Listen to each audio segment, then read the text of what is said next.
ನಿಮ್ಮ business financial health ಗೊತ್ತಾಗಬೇಕು ಅಂತ ಆದರೆ balance sheet is the answer. It's A financial statement that show your companies financial position at A specific date. ಆ particular ಮೂಮೆಂಟಲ್ಲಿ ನಿಮ್ಮ ಹತ್ರ ಏನಿದೆ, ನೀವು ಬೇರೆಯವರಿಗೆ ಎಷ್ಟು ಕೊಡಬೇಕು ಮತ್ತು ಓನರ್ಸ್ ಪಾರ್ಟ್ ಎಷ್ಟು ಅನ್ನೋದನ್ನು ಶೋ ಮಾಡುತ್ತೆ. Balance sheet has 3 major parts. Assets, ನಿಮ್ಮ ಹತ್ರ ಏನೆಲ್ಲ ಇದೆಯೋ ದ್ಯಾಟ್ಸ್ ಅಸೆಟ್. ಇದರಲ್ಲಿ 2 ಟೈಪ್ಸ್. ಕರೆಂಟ್ ಅಸೆಟ್ಸ್, ಇದು ವಿತಿನ್ 1 ಇಯರಲ್ಲಿ ಕ್ಯಾಶ್ ಆಗಿ ಕನ್ವರ್ಟ್ ಆಗುತ್ತೆ. Cash, bank balance, inventory, debtors etcetera. Non current assets, ಇದು long term assets, building, machinery, vehicles, land etcetera. Next liabilities, ನೀವು ಬೇರೆಯವರಿಗೆ ಅದರ್ಸ್ಗೆ ಏನು ಕೊಡಬೇಕು that's liabilities. Again 2 types.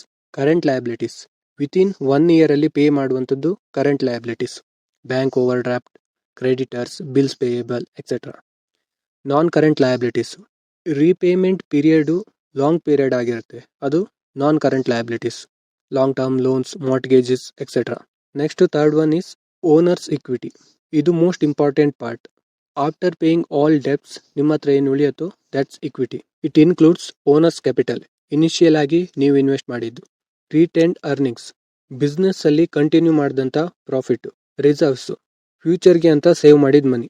Now the formula is assets is equal to liabilities plus equity. ಇದು ಯಾವಾಗಲೂ balance ಆಗಬೇಕು. That's why we call it balance sheet. Total assets 15 lakh, total liabilities 8 lakh, then equity must be 7 lakhs.